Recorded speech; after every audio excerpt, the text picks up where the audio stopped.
popular saying that the evil or the good that meant to live forever after them or come haunting them is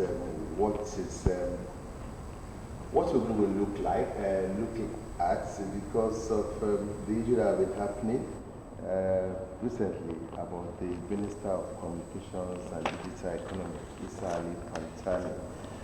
You're all aware that he's been accused, of course, he also confirmed that he had some extremist view in the past, especially the view showed that he actually supported terrorism, his support for Taliban, Al-Qaeda. It's a known fact, and Pantami has come out to say, well, that was in the past, that he has now seen the light. While people are saying that you can never change, what's the popular saying that a leopard does not change his skin, so to say, and that definitely he's a suspect as far as being a member of President Muhammadu Buhari's government is concerned. So, we want to look at the Pantami saga, so to say, on today's edition of the first edition, the first part of the discussion program on the Wednesday edition of New Dawn with Charity James and Akim Akizode. I will have two guests in-house to look at this issue with us, talking about Barrister Kayode Aderemi, who is a legal practitioner. You're welcome to the program. Thank you, sir. Thank you. And we also have Alhaji Rahman Olu Oyeneye, who is a public analyst. Alhaji, Ramadan Kareem. Allahu Akram. You're welcome to the program. Thank you very much, sir. Yeah, Charity. Okay, let's start from the barrister and look at the law angle of it. Pantami is a current minister in Nigeria. And so few years back, he was seen or heard to be saying some things that supported Al-Qaeda and Taliban in supporting what they were doing, actually. From the law angle of it, don't you think he has a freedom of speech to say whatever he feels like saying? Well, there is freedom of speech, but hardly would you find any absolute or uncurtailed right. It's a right, you know. If you check from sections 38 through 39, expression, speech, and the likes, you find them there of the Constitution, 1999 Constitution. But there are limits, and roughly speaking, where your right is expressed in a way that is beginning to infringe on other person's right, then there's a problem. I have a right to speak, for example, but where I face you and say that, sorry, for example, that she's a prostitute, would you say that, or would one say that I have a right to say what I want, and would I go scot-free? No. In fact, there is slander, there is libel, and name it, that's the definition of character. So different things. So where it tends towards this is like harming the state. What was Shore arrested for? He spoke, not even as bad as this anyway. And he was locked up for many days, maybe weeks or months, despite court order. Yes. Shore didn't do 1/10 of what Pantami did. And yet, it was as if heavens were going to fall at the time. Even in Abeokuta here, some people were arrested. I saw some of them in the court, you know, for saying that they wanted things to change. So, how much more for Pantami? So, well, we have freedom of right to freedom of expression, but there are limitations, clearly. So, there is aiding and abetting. Generally in law, Section 4 of the Criminal Code Act says that an attempt to commit a crime is a crime. So it's not only when you commit a crime that you are a criminal, you know, after being declared by the court, but where you attempt to commit a crime, that is also a crime. So when you want to do something, then you can be guilty of an attempt to do that thing. Number one. Number two, we have what we call accessory before and after the fact. What those, you can see that in Section 9, thereabouts, of the same Criminal Code Act. Same thing applies in the North. We have Penal Code in the North. Those laws say that you may be guilty of a crime even though you are not the real perpetrator. For example, if I asked Alhaji, if I counseled or aided Alhaji to pinch AK, Mr. Akim, have I pinched Mr. Akim? No. But I needed. counseled Alaji. I supported, aided or abetted him to do that. So that will make me a criminal as well. Then you are the master planner. Of course. So I would be an accessory at times, either before or after the fact. So clearly, those statements were made to aid and abet terrorism. So clearly, he had and he still has rights of expression, but clearly those were infringing against the lives of others. That's where he crossed the line. So it's possible to cross the red line. Okay. Alaji Olu, let's look at the people's view of what he said many years ago, not now. Do you think the people I'm talking about the rights now. Do you think the people has that right? They have that right to hold on to his speech and fight him, so to say, speaking in the public? Well, thank you very much. First and foremost, looking at the personality of Dr. Isa Ali Pantami, you see that he's an Islamic cleric. He lived in Medina. In fact, he's a lecturer in the International University in Medina. And he lived here for so many years before he came back to Nigeria. And even before he left to Medina, he has traveled far and near in Nigeria also. And you know, naturally, when you preach religion, you start to see something, you start to say things in different ways. At least I watched some of his video where he was trying to say that he was invited in Maiduguri, Kano, all those places to come and preach, and he said, in fact, he was pointing to one of his lieutenants that the man is almost joined the insurgency, that he was the one that touched his mind, that the man changed his mind, that he will not do that again. But looking at people's opinion now, you know, as Barita Asaria said, you know, freedom of speech at times, but there are limitations. There are limitations. But looking at it, hey, that matter is very pregnant in meaning. Number one, I've said it times without number that in Nigeria, we know who is who. We know what we are doing. There are so many times we have discussed about the kidnappers, we have discussed about the insurgency, we have discussed about Boko Haram, all these things. We know each other, we know them. And we know the doctrine that led to those things. It's just that what is affecting Pantami now is that he was able to say the fact that time, not knowing that he will still occupy this kind of position now. In fact, there are people, you know, we are on ground, we are public people. So there are some people that are saying that all these things were raised against him because of this NIM issue. I say, what is the meaning? Are you looking at it because the frustration of this NIM issue is getting out of hand and people were to look for it that, this man has done wrong in the past. And they want him to relax. And they want him to relax. That was the reason why they were bringing all these things. But looking at it, you know, that time, he said the matter the way it was. He said the matter the way it was. You know, this Boko Haram issue, all these things, looking at Pantami's background, he's a Muslim, I mean, he's an Islamic cleric to the core. Are you with me? And he understands the nitty-gritty of Islam.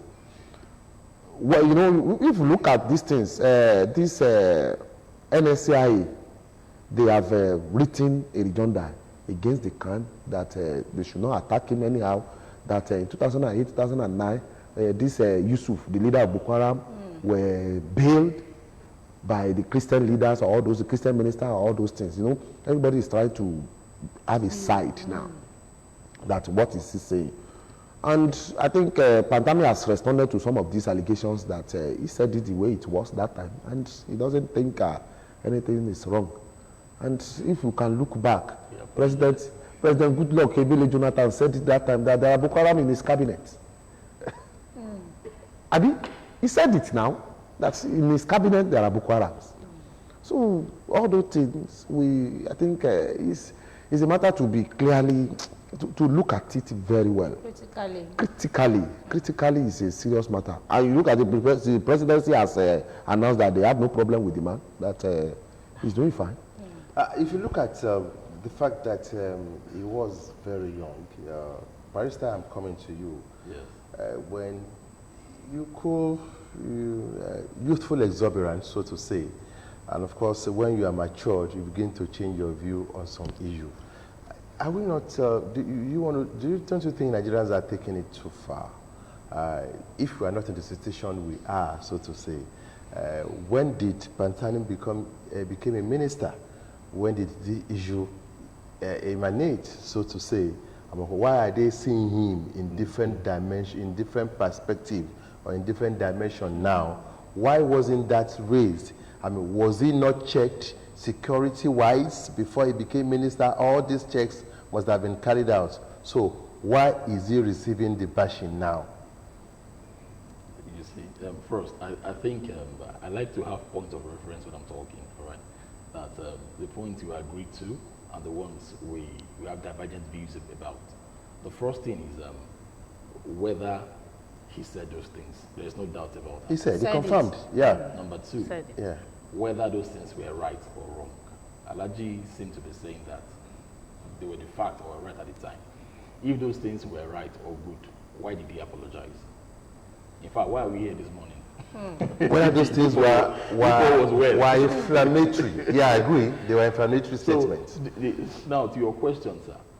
Besides, the federal government said, I'm paraphrasing, they had been forgiven. That means there was a wrong. There's no forgiveness without a wrong. Definitely. So that's clear. Now, to your question, sir, the answers are there. Look at Al-Qaeda. You know, look at the Taliban.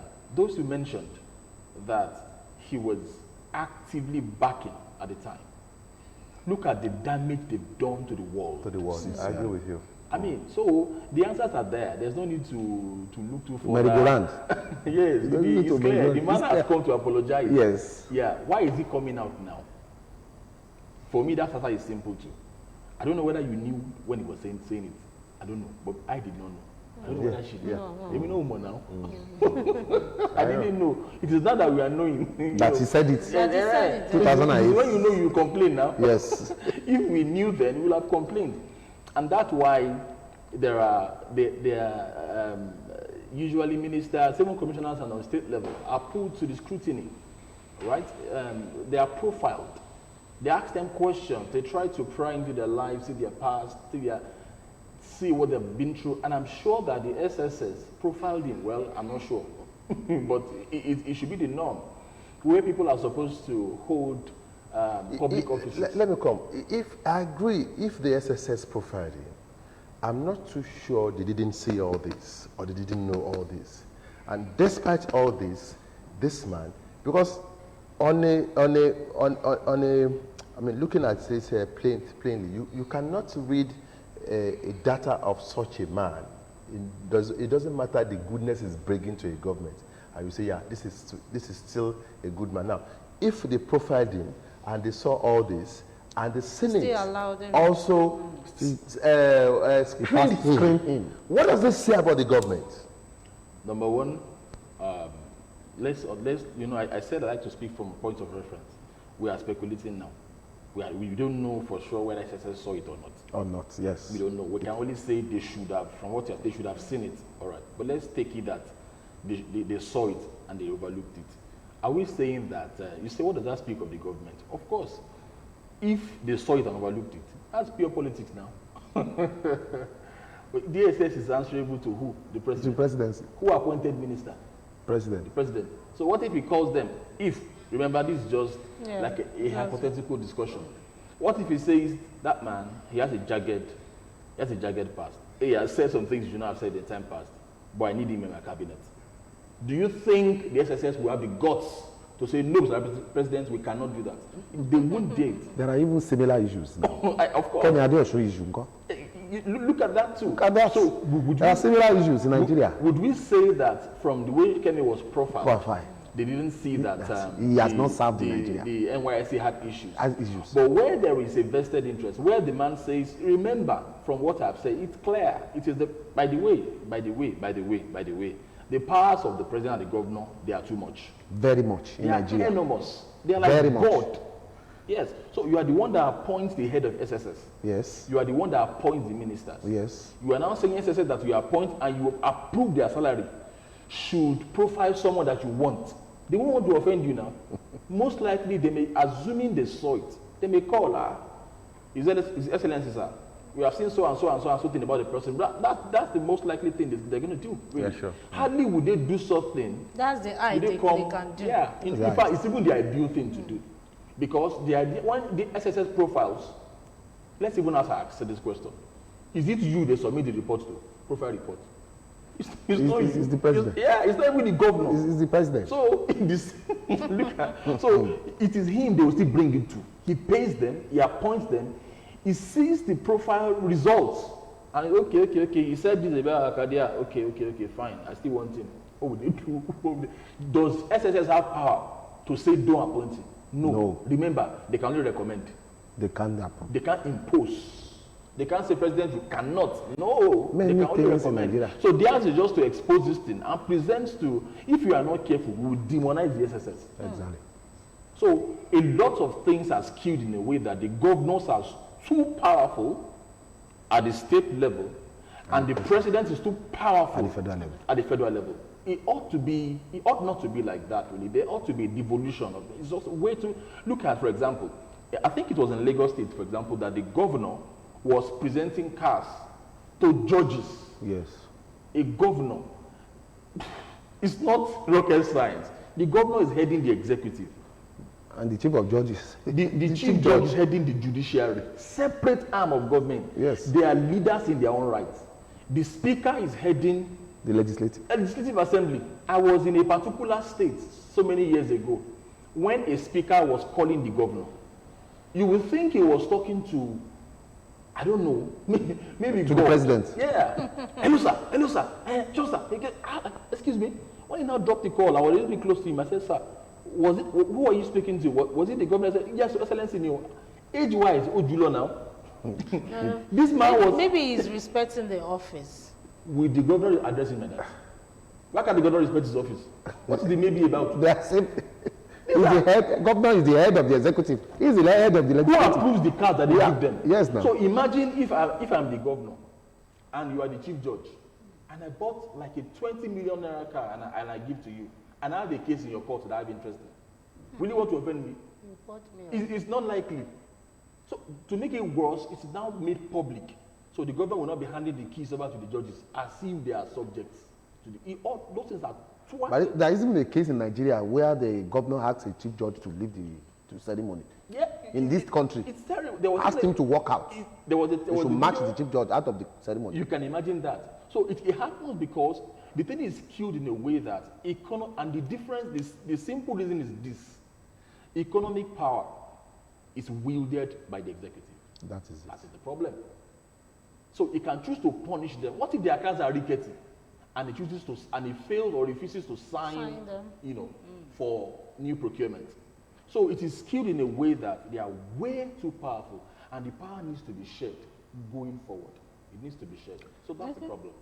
Well, if you look at the fact that Pantami was said to have exhibited this extremist view, so to say, at the age of 33, will you not say, can we not sit back and say, then it was just immaturity. So why are Nigerians now dragging him over what he said when he was a young man? And don't forget, he also quoted Muhammad Ali. That what you saw, he said, Muhammad Ali said, at the age of 30, if you are still at the age of 50, and you are still alive as if you are still at 30 years, then you have wasted 20 years. He quoted him.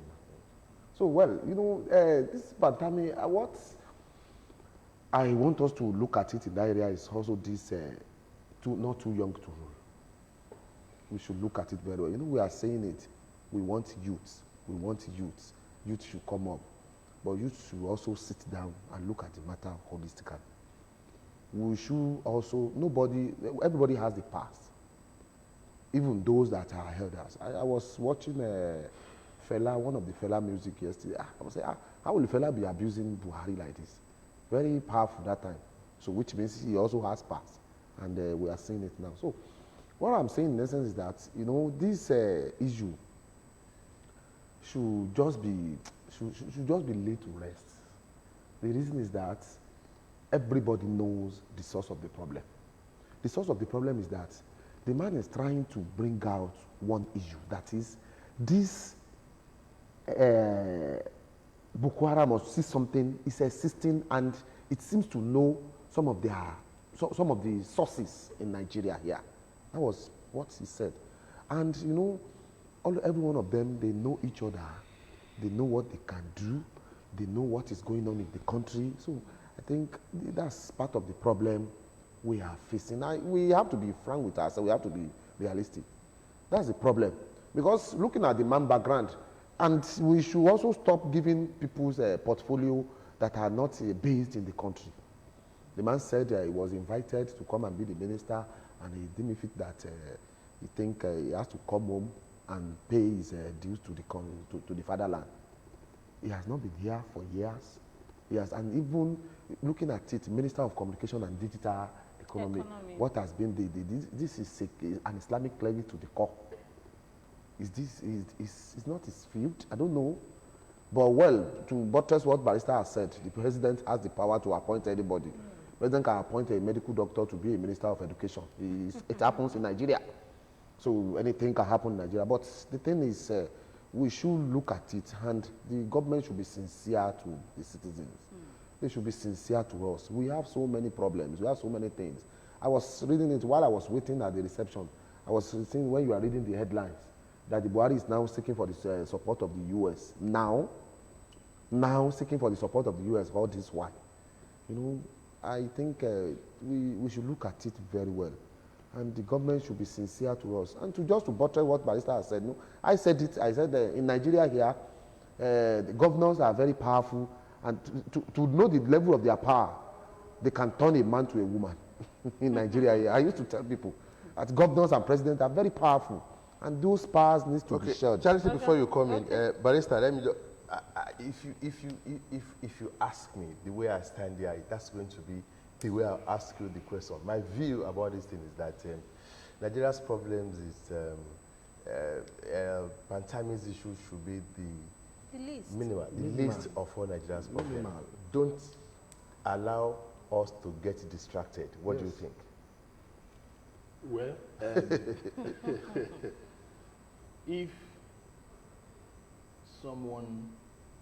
if you are driving a car, for example, and there is maybe a flat tire, and at the same time, the transmission fluid, the one that works with the gear, you know, the one they call gear oil, if you run out of transmission fluid, your car can't move, and you have a flat tire, you can't move. Would we say that, okay, because without flat tire you can't move, let me fix flat tire and leave transmission fluid? After fixing the flat tire, you still come back to a problem. Now, we can walk and chew gum at the same time. Well, I would have loved to put a question to you because you said your opinion. And my guess is that you would have said, let's face insecurity, right? And let's just quickly stop school now. Let OGTV stop. OGTV is not security now. Let's stop everything and put security alone. No country works like that. No. No matter how bad it is. I'm just trying to say, instead of over-laboring this issue of Pantami, and of course trying to draw attention away from enormous problem that we have, why don't we just leave it aside and face the whole of, not only security, the whole of problems. But the question is, whose attention is being drawn away? Buhari has gone to call the US now. I mean, to help. Whose attention is being drawn away? That's the question. And you talked about youthful exuberance. Criminal responsibility starts at 12. Yes, no. Yeah. If you are under 7, by virtue of Section 30 of the Criminal Code Act, Section 30 rather, a child under 7 years old lacks criminal capacity. Yes. Meaning that child, no matter, even if he picks up a gun and shoots someone, he or she goes scot-free. At 12, the only offense you can be excused from at age 12, the same Section 30, is if it's a male, a child, there will be an assumption, all right, that you cannot rape. So if a boy of 11 plus down rapes a lady, rapes a girl, it will be deemed that homocotonship. But once you pass that age, you can and will be criminally liable, let alone 18. We mentioned 18 a lot because of two major things. One, eligibility to vote. You know, the election is important in Nigeria. Even if there's war, yes, we may still conduct election. Exactly. Notice that. if last year were to be 2023, we conducted the So no matter how bad it is, politics is sacrosanct. Constantly. That's one. Two is for contract. In law of contracts, there are 5 elements: offer, acceptance, capacity, intention to create legal relations, and then there's a last one, consideration. Where all those 5 elements are there, and you still go ahead, for example, to contract with maybe a 17-year-old person or less of age, it will be a void contract. For example, you sold microphone or a car to a 16 or 17-year-old boy or girl, and he fails to pay you, you can't go to court to enforce it. The age will vitiate other 5 elements of the contract. Yes. Pantami was about 23 when he said that thing. So how old was Buhari when he was head of state? How old was Awolowo at the time? What about Thomas Sankara of Burkina Faso? How old was he? So what is wrong is wrong. Whether he should be forgiven or not, you have not asked me. I think he should be forgiven. But I think we should not trust him too much. Keep an eye on him. We should be careful. Yes. Okay. We should forgive him. Like you said, we all have our past. I have my past too, but I didn't support Akedia. I didn't support and I've been a child too. Yes. But what is wrong? 1, it's wrong. 2, he has apologized. 3, federal government says he's not sacking him. Well, I don't know. But going forward, should he be forgiven? I think yes. Is he distracting us? I think no. We are doing what we are doing. Boko Haram is still killing. Bandits are still doing what they are doing. Kidnappers are still kidnapping. Yes. Abductors are still abducting. OGTV is still working. So who is distracted? But what is bad should be said. Were there no security issues when Showore was arrested? There were. What about DG, the guy in Abuja that was picked up? What about this Mr. Macaroni guy, Debo? Were there no security issues? There were. So we can chew gum and walk at the same time. For me, there's no distraction. Else, or rather, next time, any governor or any president that wants to appoint next time will be a little bit more careful. Imagine Anti-Chemist saga, for instance. That incident would make any governor in Ogun State more careful where to set NYSC certificate. Even SSS will not want to be smeared again. One surer. That's what happens. Look at the lady, the woman that was appointed, Professor Shidi, or is this Shiji, that was appointed by Governor Dapo before to head education. Yes, now. There was this smear that controversy, serious controversy. And she backed off. Next time, presidents and governors will be more careful. Yes. That's what happens. Okay, let's look at the interference of the federal government now on this case. Now they are saying we should forgive Pantami because he has apologized. Yes, just like Barrister also said. We should forget and move on, and it is not distracting us. Now let's look at the interference. Do they have that right to interfere? Yes, they appointed him. Do they have that right? Looking at Kemi Adeosun's case, she left honorably. Yes.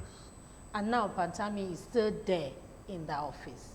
And federal government is somehow shielding him. Well, thank you. So it seems. The thing is this. Barrister has said it earlier that, it's the federal government that appointed him. And they know. Federal government cannot tell us they don't know all these things. I said it. This man lived up in Medina. Are you getting me? It's just because of this country, Nigeria. When Kemi Adeosun started, the woman just packed her load and left to where? UK.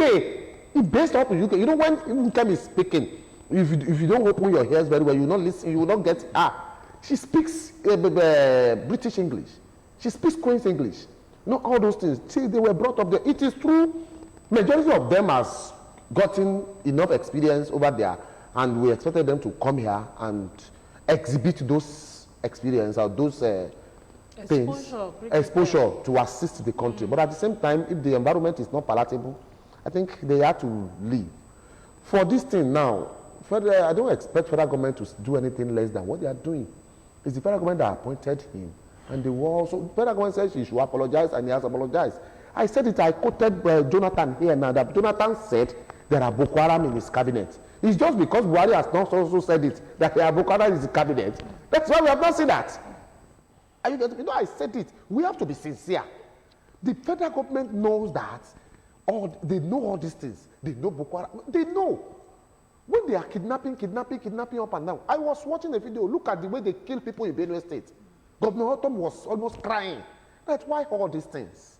He said he has discussed with the federal government, the federal government should meet with Miyati Allah leadership. All this why. They refused. Look at the way, he said last week they killed over 70 people. Another thing happened the day before yesterday now. You know, all these things, federal government knows what they are doing. They just need to be sincere to us. They just need to be sincere. And this screening, secondly, I want to say this, that our legislative arm also should be cautioned. The senators will just go there, they will just be doing all these patch things for us. They will say they are screening ministers. They are just screening nothing. It's only those that they have one or two personal issues with that they will see them raising hands in the chamber, asking them questions.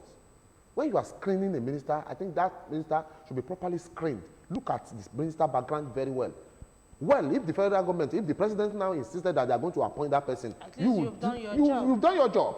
At least you raise issues that, okay, look, when we are talking about this, what's his name, Bawa or Mawa, EFCC chairman, a 40-year-old man, was just screened and they said he should go ahead. And look at what the new IG was doing now. The new IG has said all the police that were attached to EFCC should leave. So it's what federal government is doing, they are the one that appointed him. And I think he's a Fulani man to some extent. So you know we are in the era of Fulani. Okay. I think it will have been. Hold on, Akim. Yes, I just wanted to you raise your question that you see, at times when we fail to do things that we ought to do, this is the backlash that we'll see. Yes. It would have been better to have raised this issue at the screening and allow the man to defend himself. Very well. Now, I'm not too sure Nigerians will have been raising it again, because once the Senate have discovered it and he has said, well, this is that was because he will have said something. At least some screening are done publicly. People must have seen it and say, allow. At least the screening Shanusi, Lamido Shanusi, when he is to become the CBN governor, he was there. They asked him so many questions. So all these things should be done. They should do it properly. You know, it's the insincerity, and this power is just too much. There should be check and balance.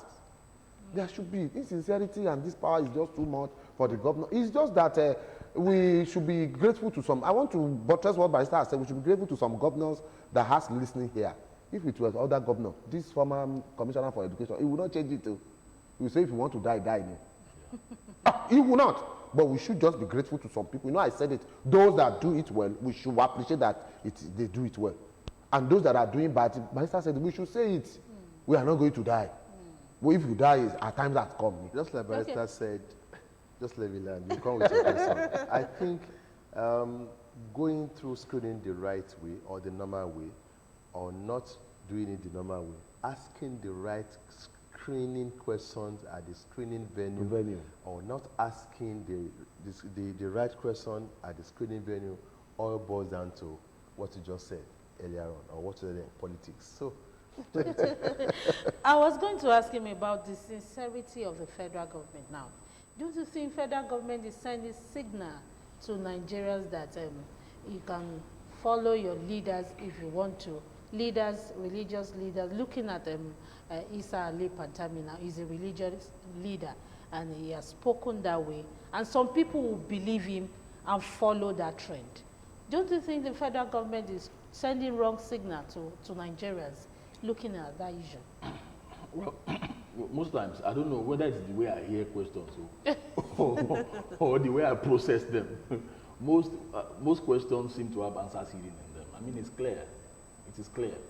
There are people that have not said that bad that are being haunted. And I'm giving examples. If Isa Pantami, for example, were to go to certain countries in the world today, he will be denied visa. Yeah. For these reasons. extremist views. Yeah, sure. I mean, clearly, because that means if he had the chance to support extremism that will lead to extinction or annihilation, to killing people, more readily, he may approve of it. Verbally, yes. That's the point. You see, so definitely the federal government has taken steps to show that it's accommodating such thing. Ordinarily, even if Pantami had resigned, for me, it would not have been out of place. Those things were grievous things. I mean, these are terrorist organizations. Mark you, they are not even in Nigeria. They are one of the strongest in the world. They have killed thousands, billions of people, if not millions. And they are still there doing that. Yes. I mean, that's on the extreme. Now, but beyond all this, you know, my concern is even a little bit deeper than these things we're looking at, if you ask me, sir. Okay. The question is, what measures are we putting in place? Let me use the right word. What institutions are we putting in place to forestall such things from happening again?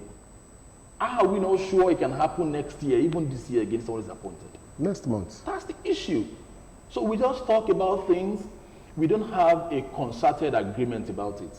It moves on. And the way media does, I'm sorry, sir, we go for trending things. Once the issue is trending, we invite people, they talk about it, we drop it.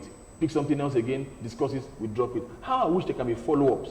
How I wish there can be kind of reports or recommendations stemming from discussions had, like, you know, a public analyst is here, I'm a lawyer. What about we have follow-up? Make recommendations, send to the government.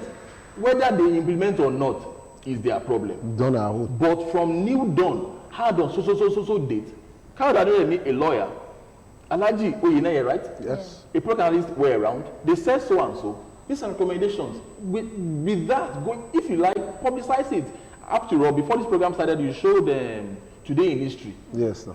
Tomorrow, show yesterday in history too. Yeah, yesterday in history, these people, it can even form part of the news. With that, they would listen gradually. But we just pick issues, we gravitate towards what's trending.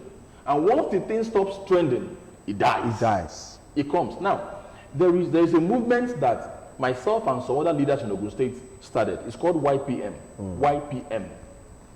YPM underscore NG. Now, one of the things we did was this. We said, you know, I contested 2019.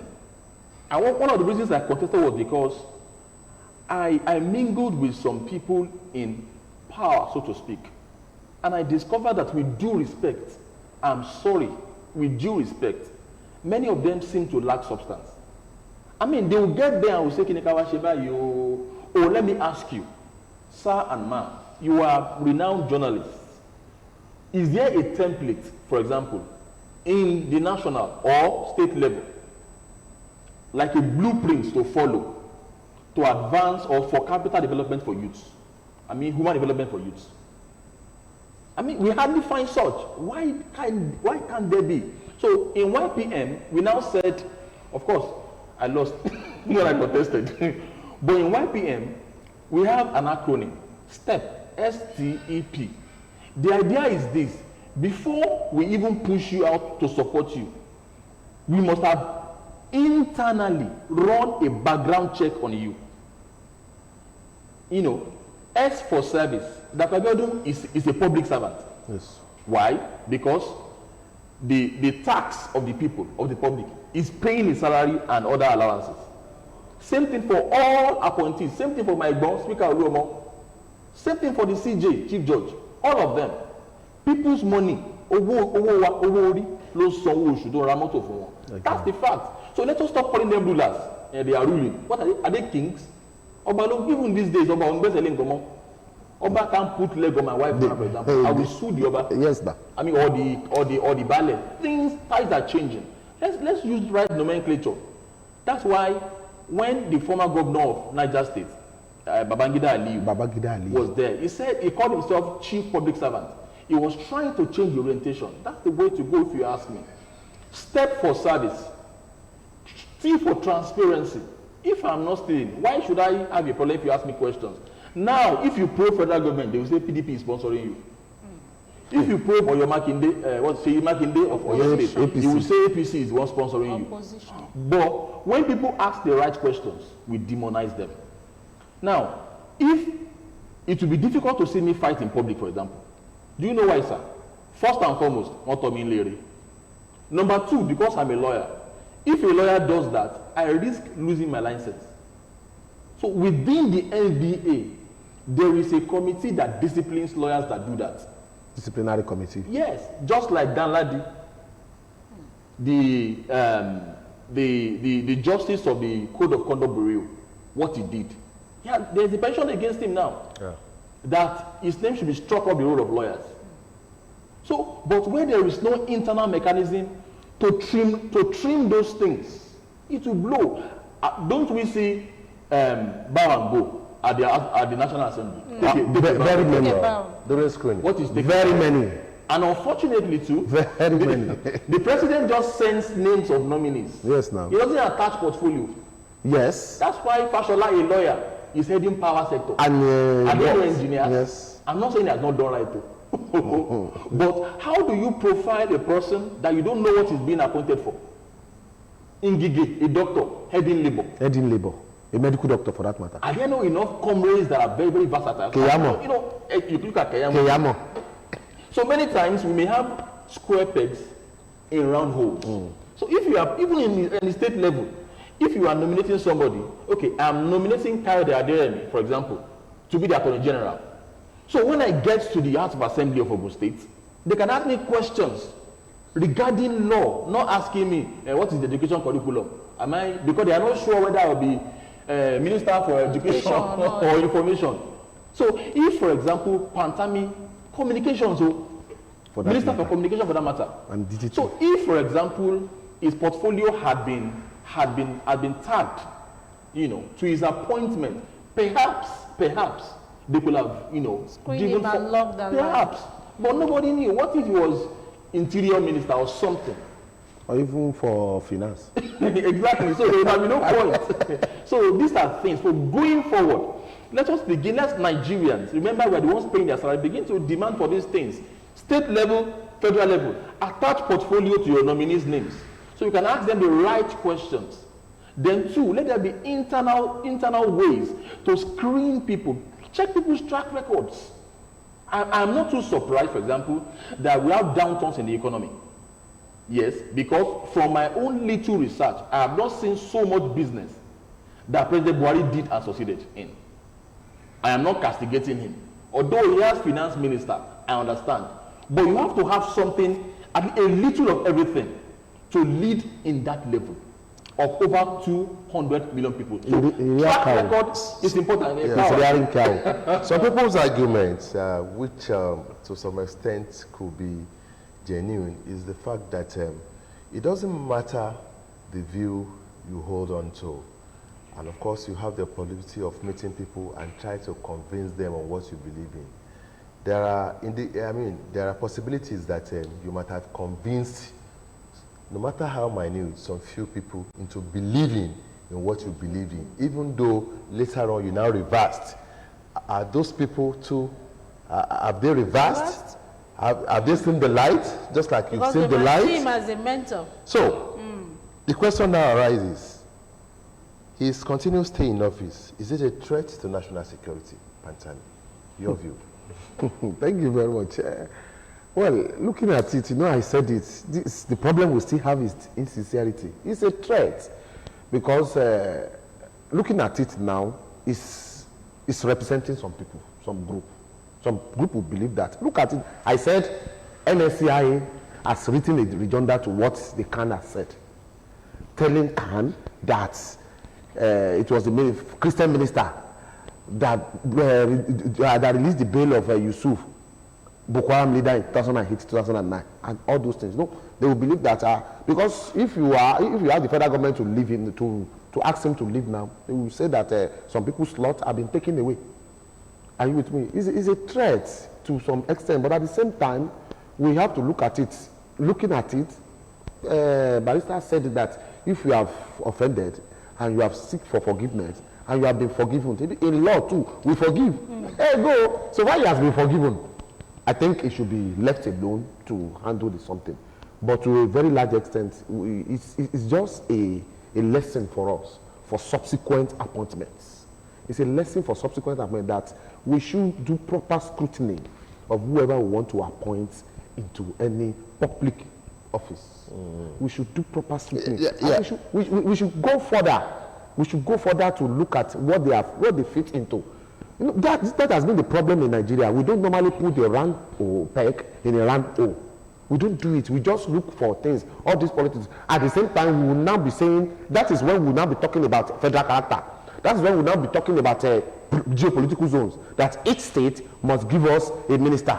Whether the person is even right or wrong, at least we must bring out a minister. Must we politicize it? No, we shouldn't. We shouldn't. Now, my barrister. Nigeria Delta people were claiming that Keyamo should be given minister. Okay, And Keyamo, for that matter, that should be given to baristas. When they have not been given portfolio, they are tend to be a very good activist.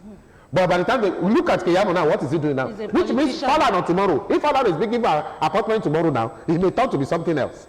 So that's part of the problem. And so these are things that is giving us a problem. When you have not been given anything in the federal government, you will be active. You will be confronting the government. But as soon as you have been given an appointment like this, you turn to be something else. Barrister, my question is this. If we are to be straightforward and unbiased, don't let us look at where we are from, and let us look at the issue with a plain mind. In another society, this view about Pantami would have been up when he was being screened to be minister, and that would have stopped him.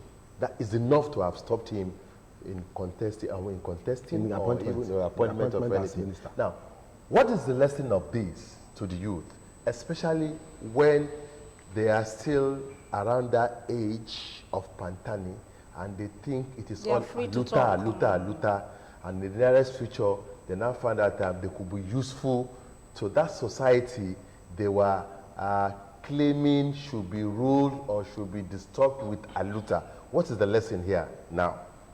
I think I understand what you want me to say, but I'm not going to say it. Pantami's case was not Aluta. I know. No, that was pure religious extremism.